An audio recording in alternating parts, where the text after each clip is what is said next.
Get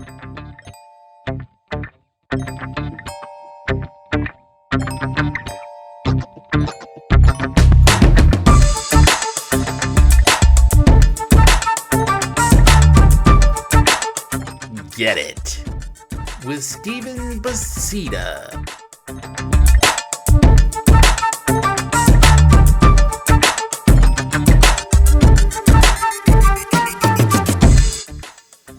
Welcome to Get It with Stephen Basita, and I'm so excited to have you guys back.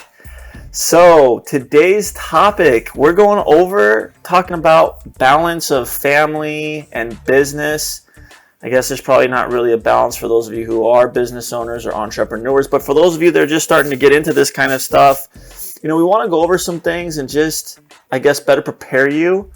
A couple of things that I didn't know early on in my career, and especially when I started to grow, was how much time is demanded of you when you're going into business and then growing your businesses. It does take so much time and energy and effort, and it takes your time, your energy, your effort. And so for me, funny enough, I actually did things in probably the way that things are done a lot more now, but not from where I'm actually from. I'm from a small town called Kingston, Washington, which is outside Seattle. And so I grew up and, everybody just kind of worked for the man. There weren't a lot of entrepreneurs or business owners. So I didn't really know anybody that was a business owner. So when I moved to Southern California, I was in for a little bit of a shock. But I loved everything I did. And I will say that there's definitely a lot of pros and cons to running your own show, as well as working for somebody else. But when you're running your own show, which is what we're going to talk about here, the balance, I would say there isn't one. So you have to just figure out what you want for your balance. And my wife would tell you something vastly different about what her idea of balance is, as opposed to my idea of balance, which we'll have her on a podcast here in the future. My wife, she is quite the little worker herself, though. She's, in the 5 years 6 years now that we've been married, she's had 6 jobs.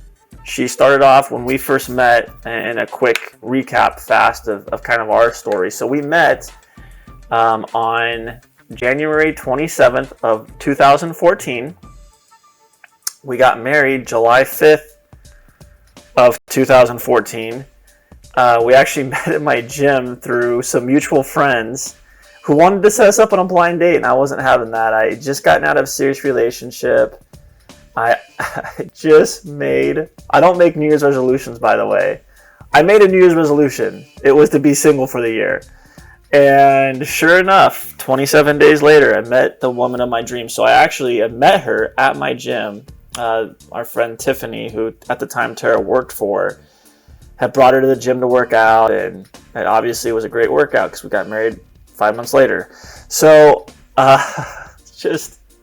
we'll get into that story later. But so Tara herself, she worked for Western Digital, and she was in some of the higher level stuff in management there. Took a job for a online clothing company where she was a director. Then she went from there to a PR firm where she was brought in as a director and then asked to be the VP of the entire company at a short, I want to say it was like 6 weeks to 8 weeks. And she declined that offer, which was actually a good idea. And then she ended up moving to then she moved to the UFC, and was a marketing manager for the UFC. I believe she even made it to the director level there.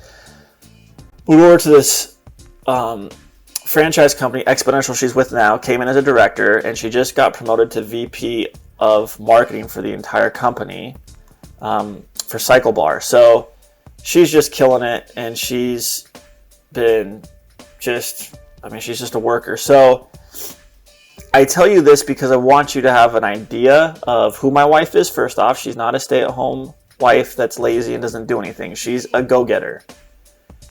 And we still have an issue with my schedule.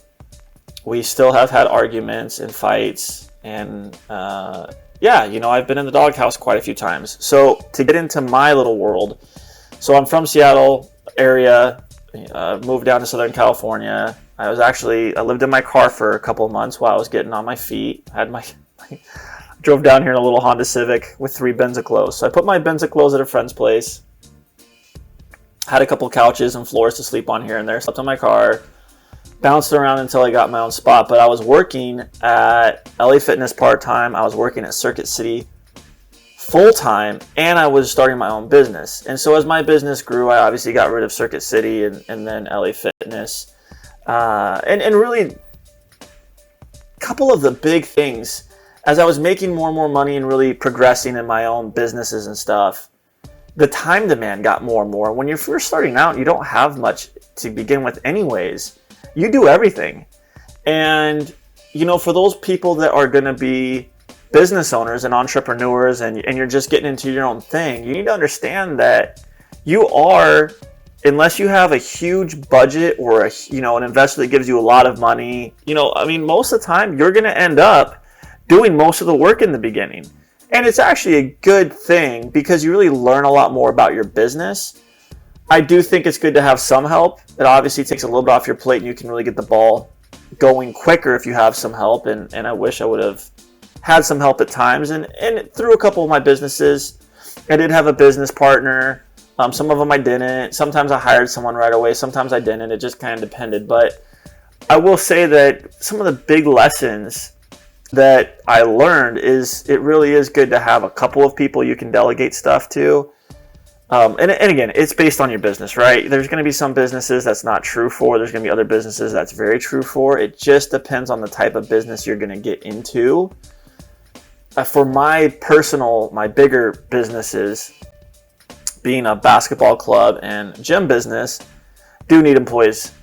With the gym business, when I actually opened my first physical location, I did have to hire a couple people right away because, there's just between trying to do the million things that there are, trying to do your social media, your SEO, which is your search engine optimization for your website and your stuff, blogging, contacting, people back, so potential clients, going to meetings, trying to build new business, it's calling, emailing, texting, doing social media posts, having to clean the gym, having to train everyone, and the way that we do stuff with my company is it's all based on the person. So if I'm training 5 people at the same time, I'm training 5 people with 5 different programs that I had to make based on their injury history, workout history, what their goals are. So it gets crazy. And again, going into business, again, there's a little bit of it depends what business you're in, but your time is really important. And so how do you manage all that? And the biggest thing in the beginning is you just work a ton of hours, and that doesn't always change.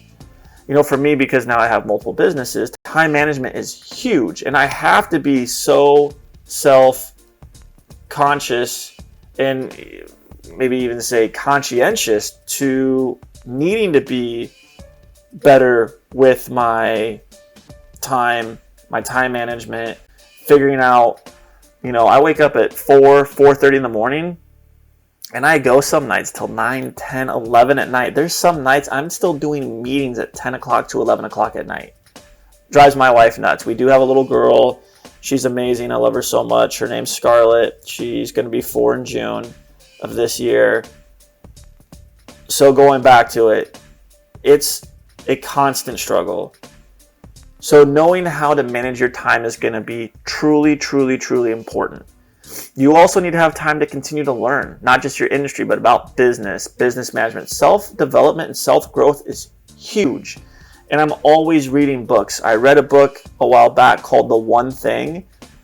Changed a lot of my bad habits immediately. It was phenomenal for me, and my production went up.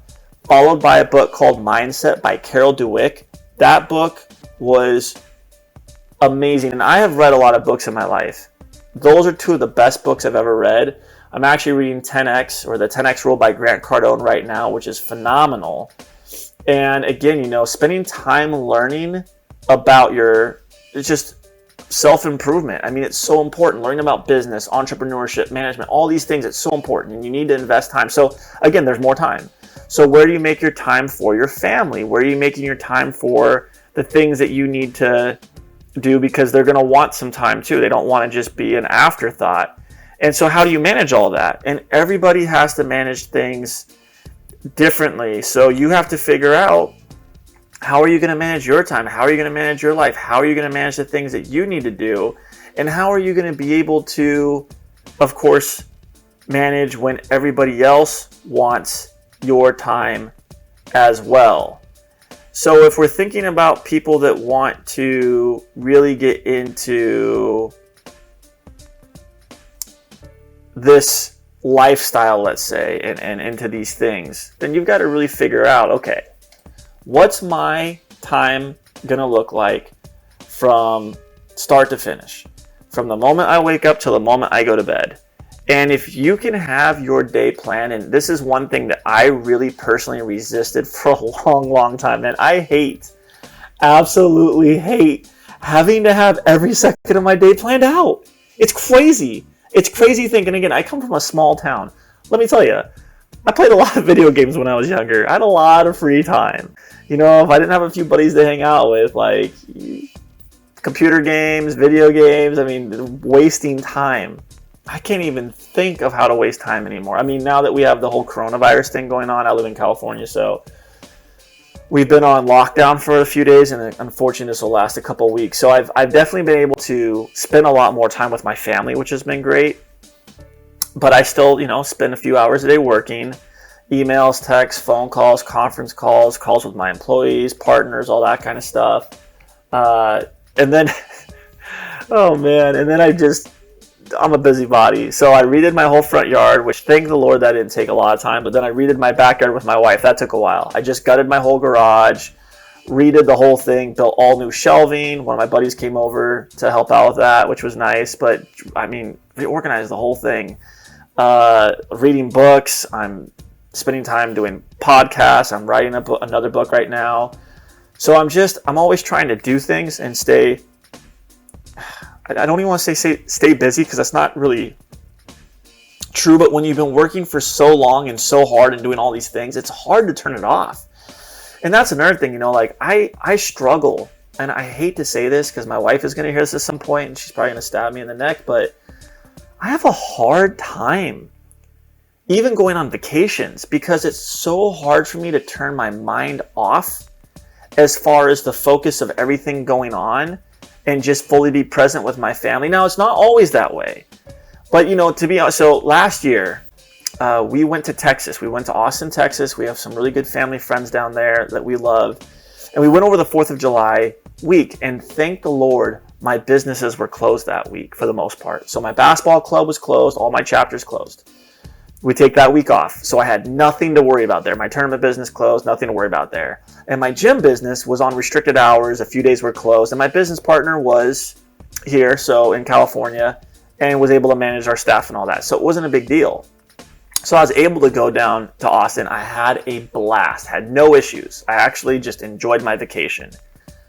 However, we then go to Costa Rica, which I love Costa Rica. And I took my family, my parents and my sisters and their husbands years and years and years ago. And I've been dying to go back. So of course I get married to my wife. And I'm so excited to go with her at some point. We have our daughter. So we do go to Costa Rica. And we go down to Playa Flamengo, which was great. We did have a good time. But man, I couldn't eat much, I couldn't drink much, I couldn't sleep much. I was so restless. I really, really, really struggled with enjoying my time. And to be honest, I didn't really enjoy a lot of my time. I had such a hard time being present. And I just, to be honest, man,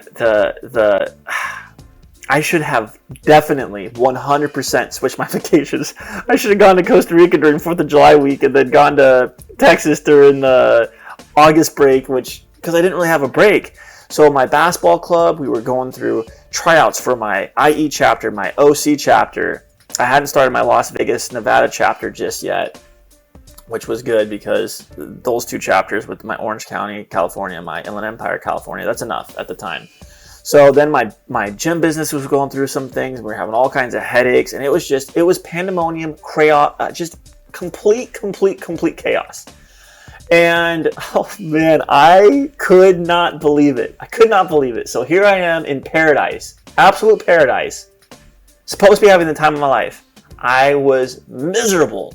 And it just goes back to, it can be so challenging. So, time management is critical. So the whole business, the family thing, it can suffer, right? And there's times when I'm working and I just feel so guilty, and my mind's so focused and present on my family and what I'm missing with my daughter and my wife, and I beat myself up. And it's just, there's definitely going to be a war. You're going to wrestle. It's going to happen. And the best advice I can give you goes back to time management. Truly invest yourself in time management. Break down, and I hate doing this, man. On Sunday nights, I get into my bed, I pull out 3 different